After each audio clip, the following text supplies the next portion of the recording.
Olá, pessoal, tudo bem? Aqui é o professor Norberto Salomão, professor de História. E aí, preparados para estudarmos um pouco da história da América Espanhola? Então me acompanhe, olha o material que eu preparei para vocês, né? Vamos aqui fazer o nosso compartilhamento de tela. Aí está, ok?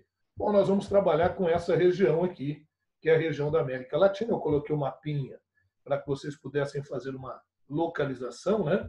Que o México, Guatemala, Honduras, El Salvador, Brasil, Bolívia, Paraguai, Panamá, Haiti, né, que é a região do Haiti, próximo a Cuba, Porto Rico. E aqui fiz um mosaico com nomes importantes no processo da história da América, inclusive da América Espanhola. Né? Destacar aqui, não é a América Espanhola, é a América ali francesa, né? a colonização francesa. No Haiti, o Toussaint Louverture e o Jacques Dessalines. Aqui na América Espanhola, o Simão Bolívar, o San Martín, né? O Manuel Belgrano, lá da Argentina. Então, Dom Pedro I. Então, coloquei alguns nomes aqui, né? Mas mais para um efeito visual nosso aqui, ok? Vamos lá. Pessoal, antes da Espanha realizar o processo de colonização efetivo das Américas, a Espanha mandou para cá os adelantados, os conquistadores, como Hernán Cortés, como Francisco Pizarro, como Diogo Almagro. Mas, à medida em que foram descobrindo efetivas riquezas na região, esses particulares que faziam contratos com a Espanha, né, as chamadas capitulações, eles vão perdendo terreno e a Espanha vai estabelecendo um sistema próprio de administração aqui da colônia. Fez a divisão em vice-reinos, vice-reino de Nova Espanha, atualmente corresponderia ao sul dos Estados Unidos e região do México, está aqui, ó. O vice-reino de Nova Granada, veja de cá, ó, atualmente corresponderia aos territórios da Colômbia, do Panamá, do Equador. A região do vice-reino do Peru, que atualmente é o Peru mesmo, né? E a região do vice-reino do Prata. Vice-reino do Prata, essa área aqui que está em rosa, atualmente seria regiões ali da Argentina, do Uruguai, do Paraguai, da Bolívia, ok? Beleza? Agora, veja, essas regiões dos vice-reinos são áreas produtoras de riquezas. Então, era necessário, estrategicamente, organizar áreas que pudessem defender essas regiões. E foi nesse sentido que eles estruturaram a chamada Capitania Geral. Né? Então, a Capitania Geral da Guatemala, Capitania Geral de Cuba, Capitania Geral da Venezuela, protegendo essa área aqui do Mar do Caribe, né?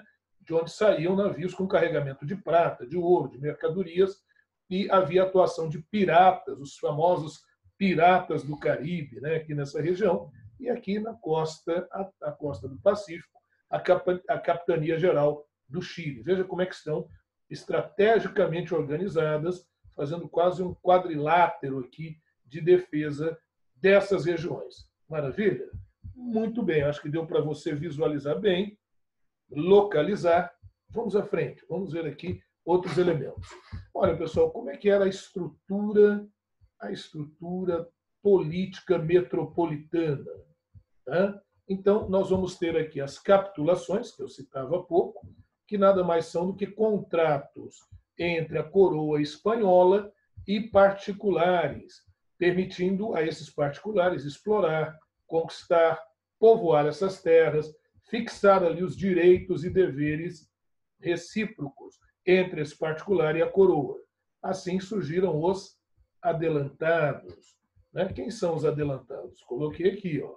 São responsáveis, ou foram os responsáveis, pelo início da colonização. Portanto, são desbravadores, são os conquistadores espanhóis, como Hernán Cortés. Hernán Cortés conquistou ali o México, né, a região dos astecas, Francisco Pizarro e Diogo Almagro, que conquistaram o Império Inca no Peru, na região dos Andes, região andina. Okay? Bom, a gente afirmou lá anteriormente que, à medida que se revelavam novas riquezas, a Espanha vai assumir diretamente o controle dessas áreas e aí vai anulando essas concessões, essas capitulações feitas aos particulares. Tem mais? Tem mais aqui. Ó. Casa de contratação. Todos esses são termos que você pode encontrar numa provinha. Daqui a pouco eu mostro questões, como é que elas podem aparecer para você. Tá? Casa de contratação, criada em 1503, sediada inicialmente em Sevilha, depois, posteriormente, na cidade de Cádiz, ambas na Espanha. A casa de contratação é responsável pelo quê? Está aqui, ó, controle de todo o comércio realizado com as colônias espanholas da América. E, para realizar esse controle, estabeleceu-se também um sistema de porto único.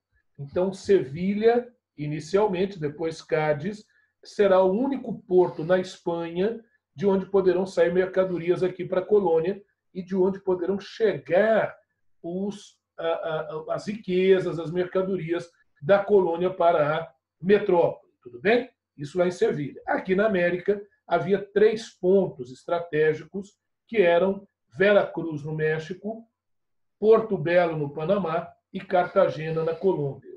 Então, um sistema de porto único. Olha, outro termo que costuma aparecer também em provas quando cai esse assunto. Ó, é o Conselho Real e Supremo das Índias. É bom lembrar que a América era conhecida também como Índias Ocidentais. Este foi criado em 1524 pelo rei Carlos V, o rei Carlos V, tá? Responsável pelas decisões políticas em relação às colônias e nomeando os vice-reis, os capitães gerais, as autoridades militares, as autoridades jurídicas. Vamos ter a figura do juiz de residência, que apura irregularidades de funcionários da administração, né, funcionários da gestão da metrópole aqui, e o juiz visitador, responsável por fiscalizar a ação desses órgãos metropolitanos aqui na colônia e verificar algum abuso, né, ou algum desvio cometido por esses órgãos. Muito bem. O território colonial foi dividido em vice-reinos e capitanias gerais, nós já vimos isso lá antes. Esses vice-reis, eles tinham grande poder aqui, mas eram fiscalizados pelas audiências. Então, a audiência era a representação de poder da metrópole aqui na colônia em relação às instituições metropolitanas. Então, olha aqui, ó, as audiências eram formadas por ouvidores que tinham a função judiciária, a princípio, e com o tempo passaram também a ter funções, inclusive de administrar regiões aqui na América Espanhola, né? E a função de fiscalizar a ação, né, dos vice-reis, dos capitães gerais. Então, era a representação efetiva do poder do rei aqui. Nós temos também o poder local, os cabildos ou ayuntamientos, correspondem às chamadas câmaras municipais. É isso aí. Se você se lembra aí da história do Brasil colônia, você há de se lembrar que essas câmaras municipais aqui no Brasil eram os órgãos de poder local, comandada pelos homens bons, né, aqui no Brasil, que eram os detentores de terras, de escravos. Lá na Espanha, ou melhor, na América Espanhola, essas câmaras municipais elas eram controladas pela elite colonial, pelos chapetones, principalmente. Quem são os chapetones ou guaxupines? Aqueles espanhóis enviados para administrar aqui a colônia, e pela elite crioula, a elite local, a elite crioula. Crioulos não são mestiços, crioulos são filhos de espanhóis nascidos na América. Tudo bem? Vamos avançando, então. Vamos avançando. Olha, coloquei uma questãozinha aqui lá da UEL, da Universidade lá de Londrina. Olha o que ela está dizendo. A administração colonial na América Espanhola estava centralizada, de forma a permitir o controle da coroa sobre seus territórios, aqui na América. Aí vem a pergunta. O órgão representante da política administrativa colonizadora da coroa espanhola era o... Aí vem, casa de contratação? Não, a casa de contratação está lá na Espanha, ela vai nomear os elementos para assumirem aqui. Consulado? Não, consulado é uma representação diplomática. Pueblo? Não, pueblo são as comunidades indígenas aqui após a chegada dos espanhóis, a maneira como foram organizadas aí as comunidades indígenas, ali na região do México, chamados pueblos, as aldeias. Conselho Real e Supremo das Índias, não, né? Responsável aí pela nomeação, mas lá da Espanha. Então, nós vimos aqui atrás, vamos dar uma olhadinha aqui atrás, que as audiências formadas por ouvidores tinham função judiciária na América, com o tempo passaram a ter funções administrativas e fiscalizavam os vice-reis, os capitães gerais. Então, a nossa respostinha aqui é, atenção, audiência. É a audiência. Perfeito? Respostinha aqui, audiência. Ok? Beleza? Vamos avançando aqui para mais dados sobre esse período. Você está vendo que a gente está fazendo aqui elementos que antecederam primeiro, para depois a gente entrar propriamente na independência da América Espanhola. Perfeito? Olha, a sociedade colonial espanhola tinha aproximadamente 20 milhões de pessoas, sendo que 1% chapetones, minoria. Chapetones e membros do clã. Chapetones que também podem ser chamados de guaxupines. Eram espanhóis que exerciam altos cargos aqui na colônia. Né? Eles eram enviados para assumir o cargo de vice-rei, capitães gerais, enfim. 13% crioulos. O crioulo, como eu já disse, não é negro lá na América Espanhola, não é mestiço, ele é branco, ele é descendente de espanhóis nascidos na América, filhos de espanhóis nascidos na América. Com o tempo, eles vão compor uma elite econômica aqui na colônia, mas o seu poder político ficaria restrito apenas aos cabildos ou ayuntamientos, que são as câmaras municipais. Isso incomodava, porque eles vão se enriquecer, mas não vão deter plenamente os direitos políticos. E por isso que esse segmento, os crioulos, estarão à frente dos processos de independência na América Espanhola. Então, fez uma questãozinha. Qual segmento da sociedade que esteve à frente, liderando a maior parte dos movimentos de independência na América Espanhola? Os crioulos. Maravilha? Ok, pessoal. Olha aí, ó. 28% mestiços. Esses sim, filhos de espanhóis com nativos. Vão exercer cargos menores. Capatazes, mensageiros, artesãos, militares de baixa patente, né? E o grosso da população, 58%, de nativos ou índios e negros africanos. Perfeito? Mas é bom lembrar que o que predominou na América Espanhola foi a mão de obra indígena, diferente aqui do Brasil, a América Portuguesa, né? Em que predominou a mão de obra escrava africana. Se liga nessa aí. Na América Espanhola, predominou a mão de obra do indígena por meio da mita e da encomenda. Por meio da mita e da encomenda. Houve escravidão africana? Houve, mas ela foi minoritária. Com esses tipos de mão de obra utilizados aqui nas minas, nas haciendas. O que são haciendas? Propriedade rural, cujo objetivo é a produção agrícola, agricultura. E estâncias, né? Propriedade rural, cujo objetivo era a produção de gado, portanto, a atividade pecuária. Está bem claro aí, pessoal? Tranquilo? Maravilha, maravilha. Vamos arrebentando aí em história da América Espanhola. Olha aqui, pessoal. O trabalho nas regiões coloniais. Como eu já disse, predominou o trabalho indígena. Presta atenção nisso aqui. Se liga, ó. Mita. Mas ela pode vir numa prova com o nome de, olha a trairagem do examinador, com o nome de repartimento. Tá? Ou, mais raro, mas pode vir com o nome de quatequil, que era essa mesma forma de trabalho lá no México, entre os astecas. Veja, a mita e o quatequil eram formas de exploração do trabalho que já existiam, a mita no Peru, entre os incas, o quatequil entre os astecas, lá no México, já existiam antes da chegada do europeu. Quando o europeu chegou, ele adaptou. A mita e o quatequil eram uma espécie de corveia aqui. Lembra da corveia? no feudalismo? Eu não lembro, professor. Então, eu vou recordar para você. Corvéia era aquele tributo lá na estrutura feudal pago com a prestação de serviço. Alguns dias da semana, o servo tinha que prestar serviços exclusivamente para o senhor feudal. Não é? Então, porque você pode pagar tributos na forma de bens, ou seja, aquilo que você produz, ou em serviços, prestando serviço. Quando o espanhol chegou, ele adaptou isso.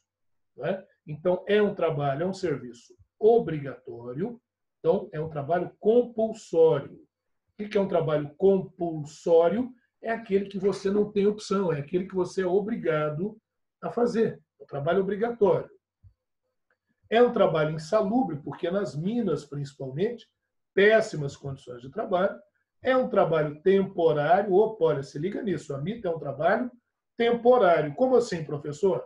O nativo ele era retirado da sua comunidade para trabalhar alguns meses do ano para a coroa espanhola, lá para o colono que está representando a coroa espanhola, nas minas ou na agricultura, é temporário. E aí esse trabalho é remunerado? Sim, depois de adaptado pelos espanhóis, vai haver uma irrisória remuneração mínima mesmo, mas tem. Viu as características da mita? Agora vamos para a encomenda. Lembra que encomenda vem naquele sentido de encomendar a alma a Deus. Então, a ideia aqui era a seguinte, partindo do pressuposto que os nativos são selvagens, não têm cultura, precisavam ser civilizados, a coroa espanhola permitia que os colonos capturassem um certo número de índios para catequizá-los, para dar a eles a educação religiosa, para civilizá-los. Em troca, o colono poderia cobrar desses índios por esse serviço educacional. Então, os índios pagariam com a prestação de serviço sem receber nenhuma gratificação ou remuneração. O que eles recebiam em troca era o serviço educacional, religioso. Entendeu? Mas o índio não pediu isso? Não interessa. Então, você vê que aqui era uma forma dissimulada de explorar o trabalho do indígena, dissimulado por essa prestação de serviço educacional, religioso, que o colono, o fazendeiro ou minerador realizava. Tudo bem? Mita encomenda. Isso aqui comum que caia em provas por aí. Havia também a escravidão africana, mas essa foi mais rara. Essa não foi a que predominou na América Espanhola, perfeito? Destacou-se principalmente ali em Cuba, Porto Rico, regiões caribenhas, né? Nas plantations. Lembra o que é plantation? Monocultura, mão de obra escrava, latifúndio e a produção voltada para o mercado externo. Olha, ela ocorreu na América Espanhola em pequena escala. Não foi essa mão de obra que predominou na América Espanhola. Maravilha? Beleza, pessoal. Vamos lá. Na América colonial espanhola, no século XVI, as populações nativas foram utilizadas, questãozinha, foram utilizadas em diversas relações de trabalho. Dentre essas relações, uma das mais rentáveis para a coroa foi a que permitia aos espanhóis cobrarem tributos dos nativos em gêneros ou prestações de trabalhos no campo. Está falando alguma coisa de remuneração aqui? Não. Então não é mita. Então não é a mita. Fora. Obrajes. Obrajes era o trabalho nas oficinas artesanais, trabalho dos artesãos. Tá? Cabildo. Não, cabildo é a Câmara Municipal. Cabildo ou ayuntamientos. É o mesmo sentido aqui. Então, só nos restou a letra D. A letra D. Tá? A encomenda. Uma respostinha aqui, encomenda. Viu como é que cai numa provinha? Tranquilo? Vamos à frente, vamos avançar um pouquinho mais. Uma outra questãozinha aqui para gente. Olha, FUVEST, hein? FUVEST. As aldeias de índios estão forçadas a entregar certa quantidade de seus membros aptos para realizar trabalhos durante um prazo determinado. Opa! Então é temporário. Lembra que a gente viu o que era o trabalho temporário do indígena? A mita, né? Esses índios são compensados com certa quantidade de dinheiro. Opa, então há uma mínima remuneração. Perfeito? Ok. Trecho da obra do Sérgio Bagu, economia e sociedade colonial. Letra A, dos diversos grupos indígenas das áreas colonizadas por espanhóis e portugueses. É a área de colonização portuguesa? Não, só espanhola, então está fora a letra A. Dos grupos indígenas das áreas espanholas, submetidos à instituição da MITA? Opa, perfeitamente, ó. Resposta correta. Letra B. A descrição ali é da MITA. Vamos mais à frente. Dos grupos indígenas de áreas portuguesas? Não são áreas portuguesas, né? Nas áreas portuguesas prevaleceu o trabalho do escravo africano. Submetidos às regras da guerra justa? Sim, a guerra justa foi usada, né? Guerra justa é aquela ideia lá das cruzadas, da conquista do infiel, da guerra santa, né? Então, elementos que justificariam a guerra, daí o termo guerra justa. Letra D. Dos grupos indígenas das áreas agrícolas de colonização espanhola, perfeito, submetidos à encomenda? Não. A gente viu que na encomenda não há remuneração, é uma outra estrutura que a gente já viu lá anteriormente. E letra E, dos grupos indígenas das áreas portuguesas, está fora, não são áreas portuguesas. Beleza? Maravilha. Tem mais? Tem mais uma aqui, para a gente se divertir um pouquinho. Ó. Leia esses trechos em que se trata das relações de trabalho nas colônias espanholas na América. Vamos lá? Ó, as aldeias eram distribuídas entre conquistadores, lá os adelantados, que passavam a explorar-lhes o trabalho ou sobre trabalho, sem, contudo, escravizar os índios. É uma forma dissimulada, disfarçada dessa exploração do trabalho. Podiam exigir tributos em gêneros ou prestações de trabalho.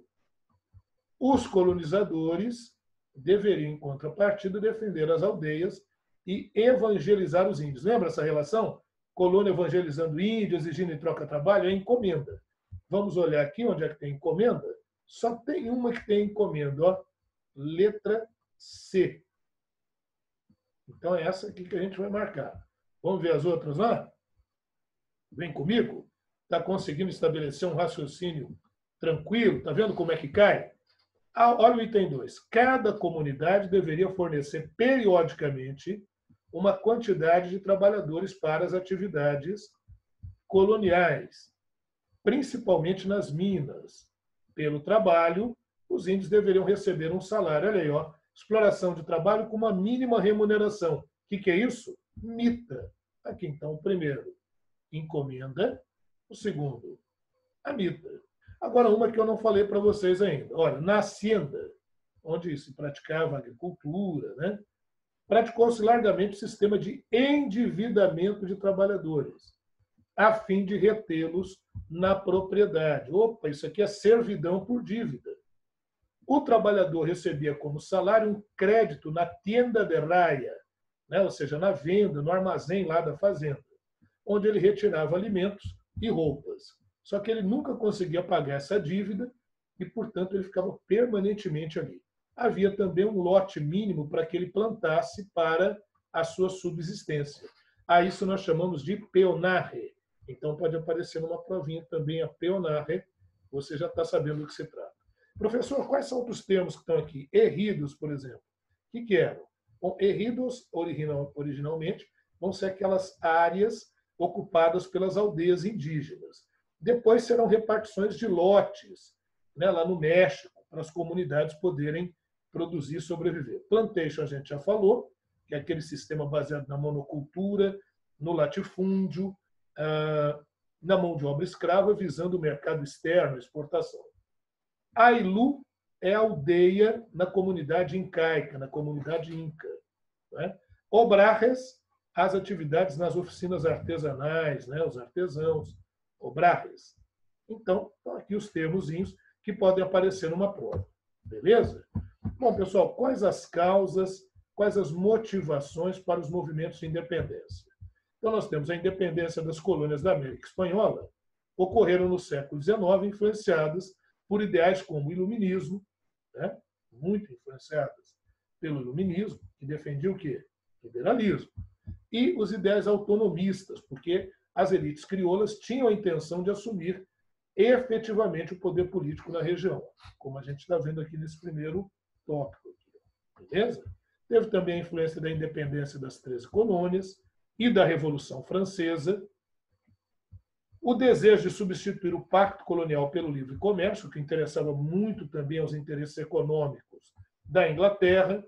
Tivemos as guerras napoleônicas e o fato de Napoleão ter invadido, dominado a Espanha, destituído, derrubado o rei Fernando VII e, no lugar, colocado o seu irmão José Bonaparte. Isso fez com que, nas colônias aqui da América Espanhola, as elites locais não reconhecessem o governo do José Bonaparte, do irmão do Napoleão Bonaparte, e organizassem aqui as chamadas juntas governativas, governos que ganharam uma autonomia provisória enquanto o verdadeiro rei da Espanha não estava no trono. E nós vamos ter como uma exceção extraordinária a influência também da independência do Haiti, consolidada, efetivada em 1804, e aqui uma exceção, porque foi um movimento liderado por negros, negros libertos e negros também escravos no Haiti. A gente fala disso mais à frente, um pouquinho. Ok? Beleza. Bom, a independência das colônias espanholas na América, nós tivemos os movimentos precursores, nós tivemos as rebeliões fracassadas ou malogradas, e nós tivemos as rebeliões vitoriosas. Você está vendo aqui o período, 1780, 1810, 1810, 1816, e aí as que tiveram efetivo sucesso aqui entre 1817 até 1824. Já vou te dando uma dica. Em 1815, Napoleão Bonaparte foi derrotado. E lá na Europa surgiu o Congresso de Viena e o Congresso da Santa Aliança, que eram congressos reacionários. O que são reacionários? Conservadores. Então, eles queriam recolonizar áreas já independentes da América, que tinham conseguido alguma autonomia, e não reconheciam a independência de colônias. Isso ativou ainda mais os movimentos aqui na América Espanhola. Okay? Vamos lá. Movimentos precursores. Aqui, ó, vamos dar uma olhadinha nos movimentos precursores de 1780 a 1810. Destaque aqui para a revolta de Tupac Amaru, ou Tupac Amaru, 1780. Não é o Tupac Amaru original. Não é o Tupac Amaru original. Perfeito? É o José Gabriel Condorcanqui, que vai se autodenominar um sucessor do Tupac Amaru, como Tupac Amaru II. Ele vai liderar os índios locais que reivindicavam independência, a condição de herdeiros da civilização inca e queriam, obviamente, se livrar da estrutura colonial. O movimento foi violentamente reprimido, apesar de ter mobilizado uma quantidade considerável, de mais de 60 mil indígenas, e o José Gabriel Condorcanqui foi preso, foi torturado e foi brutalmente morto, brutalmente executado pelos espanhóis em 1783. Um outro movimento, a revolta de Francisco Miranda. Francisco Miranda, ou Francisco de Miranda, militar lá da Venezuela, então ele é o precursor da independência da América Espanhola e da independência lá da Venezuela. No final do século XVIII, ele viajou para as cortes da Europa, buscando apoio para a sua causa de independência. E, nesse século XVIII, ele participou das batalhas da Revolução Francesa, se integrou ali ao movimento, chegando até mesmo a conhecer o Napoleão Bonaparte. Em 1797, fundou em Londres uma loja maçônica, a Logia Gran Reunião Americana, da qual vão participar depois Simão Bolívar, San Martín, né? É uma loja maçônica que propõe, além dos ideais liberais, a independência da América Espanhola. Olha aí, ó. Dessa loja participaram Bolívar, Bernardo Higgins, José de San Martín, os libertadores das Américas, né? O Francisco Miranda, ele concebia, a ideia dele era de formar um grande império latino-americano, que iria desde o sul dos Estados Unidos até a região da Patagônia, lá na Argentina, e teria o nome de Colômbia, ou Gran Colômbia, em homenagem ao Cristóvão Colombo. Muito bem. Em 1806, ele já tinha reunido alguns recursos e o apoio inglês, porque a Inglaterra tinha interesse na independência dessas regiões, e ele desembarca em Coro, porto lá da Venezuela. Só que o que ele não contava era com o fato de que o seu ideal não seria abraçado, pelo menos naquele momento, por parte da elite crioula da Venezuela. Essa elite não via com bons olhos o apoio inglês. Eles achavam que eles estariam trocando 6 por meia dúzia. Ou seja, sai do domínio espanhol e cai nas garras do domínio inglês. Então ele não teve o apoio necessário. Teve que ir fugir 10 dias depois de ter desembarcado lá na região. Mas ele era insistente, ele vai voltar. O Francisco de Miranda ele volta a lutar no movimento, quando quem assume a liderança do movimento na Venezuela foi Simón Bolívar ou Bolivar. E aí, entre 1810 e 1811, eles vencem, proclamam a independência da Venezuela, dão ali o nome de Colômbia, como era o projeto dele. E aí ele foi nomeado como generalíssimo e ditador desse estado aí da Colômbia, né? Que atualmente seria a Venezuela. Só que aí vieram tropas espanholas para combater e ele foi derrotado, olha o que vem aqui, ó, de maneira inexplicável, na Batalha de Valença. O que acontece? Alguns historiadores entendem que esse episódio é um pouco estranho, um pouco obscuro, e haveria indícios de que o Francisco de Miranda teria negociado a sua própria deportação para os Estados Unidos em troca da rendição. Quer dizer, quando ele viu que ele não teria grande chance, ele tentou negociar uma melhor solução para ele. Essa é uma acusação que pesa contra o Francisco de Miranda, porque em mais de uma oportunidade ele é acusado de fazer negociatas, de fazer negócios que demonstraria assim uma fraqueza de caráter. Tá? Então nós temos aqui a imagem do José Gabriel Condorcanqui, o Tupac Amaru II, foi brutalmente morto. Esse tentou uma independência frustrada no Peru. No Peru, se coloca como descendente dos Incas. E o Francisco de Miranda, que é o precursor da independência da Venezuela. Beleza. Nós vamos ter também, pessoal, lá no México, uma tentativa de movimento de independência, né? Chama-se o Grito de Dolores, porque foi no município de Dolores. Essa pintura aqui, um mural do pintor mexicano Juan O'Gorman, né, do movimento muralista, movimento artístico lá do México.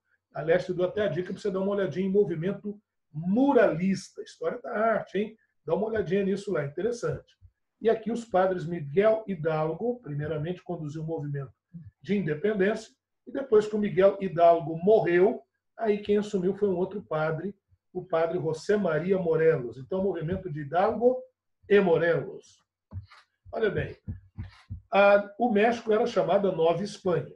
Estava sob controle espanhol há mais de 3 séculos. Em 1810, o sentimento de independência ganha ênfase ali, ganha força, tá? E após algumas tentativas frustradas, ocorre a declaração de guerra de independência na madrugada de 16 de setembro de 1810. É o Grito de Dolores. Aqui no Brasil a gente tem o Grito do Ipiranga. Lá no México é o Grito de Dolores, comandada pelo padre Miguel Hidalgo e Costilla, na paróquia da cidade de Dolores, atual Dolores Hidalgo, um município lá no estado de Guanajuato.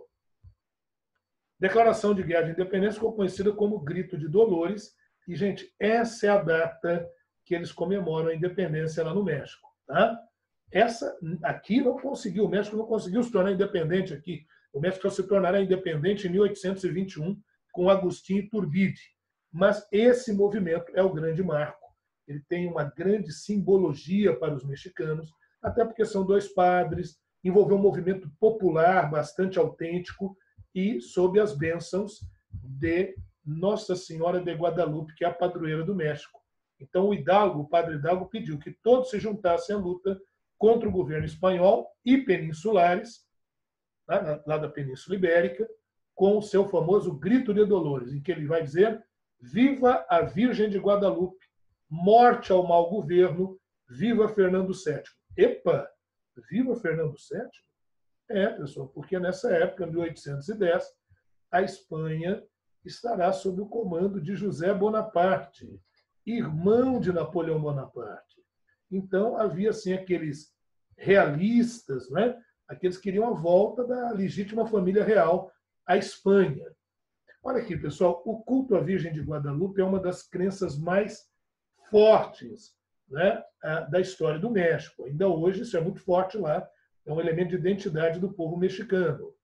Está presente na simbologia do país, pelo menos em dois movimentos importantes. Olha, a independência do México e a Revolução Mexicana, que vai ocorrer 100 anos depois do Grito de Dolores, vai ocorrer lá em 1910, a partir de 1910, com o Emiliano Zapata e o Pancho Villa.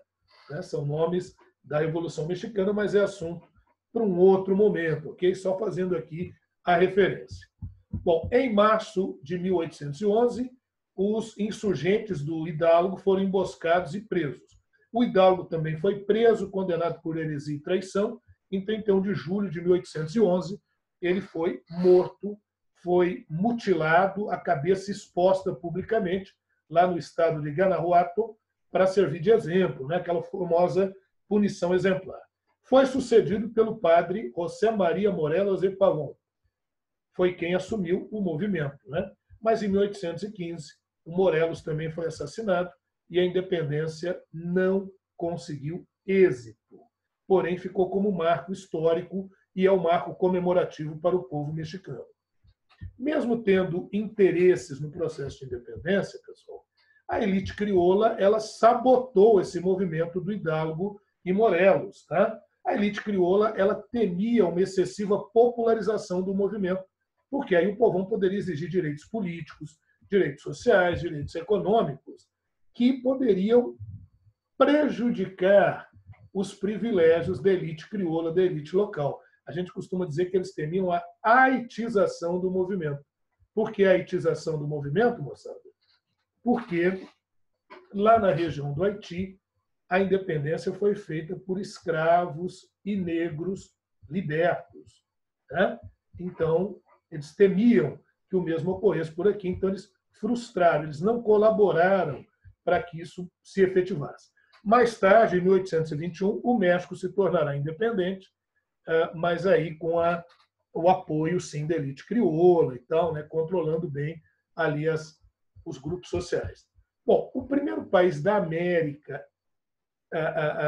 ali da região da América Latina, se tornar independente, né, foi o Haiti. Você está vendo aqui a divisãozinha, ó, tá?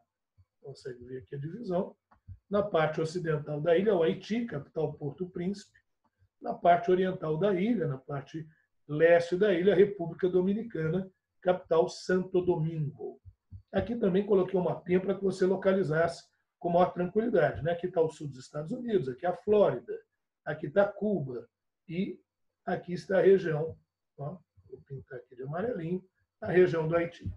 O Haiti foi a primeira nação independente do Caribe, a primeira república negra do mundo e o primeiro país do hemisfério ocidental a abolir a escravidão. Perfeito? No contexto da Revolução Francesa, ocorreu um processo peculiar, particular, muito específico de independência na América Central. O Haiti era uma das mais ricas colônias da França, na colonização francesa. O Haiti era um grande produtor de açúcar, controlado por uma pequena elite de brancos que exploravam a maioria, que era mão de obra escrava africana. Com a Revolução Francesa, membros da elite e escravos vislumbravam a oportunidade de romper com o pacto colonial. Porém, a elite queria o quê? Maior autonomia política. Já os escravos negros queriam a liberdade, a autonomia, a independência. Né? A partir de 1791, veja que estamos em plena Revolução Francesa. Só lembrar você que a Revolução Francesa foi de 1789 a 1799. Escravos, mulatos, mestiços, né? Ex-escravos se uniram para derrubar o domínio da elite branca lá no Haiti. Tá? Sob a liderança do negro Toussaint Louverture, os escravos conseguiram tomar a colônia e extinguir a ordem vigente. Está aqui a figura do Toussaint Louverture, escreve-se Louverture, mas pronuncia-se Louverture. Aqui, inclusive, é o filme, tem esse filme aqui, tá? Toussaint Louverture. E está aqui, o Napoleão Branco, ou melhor, o Napoleão Negro, perdão, eu confundindo as mãos. O Napoleão Negro. O Napoleão Negro. Perfeito? Os negros do Haiti também, pelo radicalismo do movimento, serão comparados aos radicais da Revolução Francesa. Então, eles serão chamados de jacobinos negros. Jacobinos negros. Vamos lá? Durante a Revolução Francesa, na fase da Convenção Nacional e sob o controle dos jacobinos, estabeleceu-se uma lei que abolia a escravidão em todas as suas colônias, inclusive no Haiti. Então, uma correlação entre o movimento jacobinista na Revolução Francesa e o movimento da Revolução aqui no Haiti. Em 1801, Louverture prosseguiu com as suas ações armadas e estendeu a liberdade para os escravos também da República Dominicana atual, colonizada por espanhóis. Nesse período, Napoleão Bonaparte já tinha assumido o poder. Napoleão chegou ao poder na França em 1799, com o golpe do 18 Brumário. E o Napoleão não era favorável ao movimento que estava ocorrendo no Haiti. Então, Napoleão mandou para cá exércitos para impedir o prosseguimento do movimento. Em 1803, Napoleão enviou tropas, sob o comando de Charles Leclerc e também de Rochambeau, que era um outro general, conseguiu prender o Toussaint Louverture. Toussaint Louverture foi levado para a França, foi preso, lá ele foi condenado e morreu na prisão. Acabou morrendo na prisão. Aqui quem vai sucedê-lo será um outro líder negro do Haiti, Jacques Dessalines. Dessalines conseguiu derrotar as forças do exército francês, proclamou a independência do Haiti em 1804. Você vai dizer, mas como é que ele conseguiu derrotar essas forças francesas? É porque o Napoleão estava envolvido com as guerras de expansão lá na Europa, né? As guerras napoleônicas. Então, se aproveitou disso. Dessalines foi nomeado imperador do novo país. Então, você vê que ele estabeleceu uma espécie de modelo monárquico, a princípio, né? Em 1806, Dessalines foi traído por membros do próprio movimento, foi assassinado por Alexandre Pétion e Henri Christophe. O Haiti passou a adotar, então, o regime republicano. O reconhecimento da independência só ocorreu em 1825. O governo francês recebeu uma indenização de 150 milhões de francos que o Haiti teve que pagar para a França pelo reconhecimento da sua independência. Aqui estão as lideranças, né? Jean-Jacques Dessalines, Alexandre Pétion e o Henri Christophe, né? Líderes aí do movimento.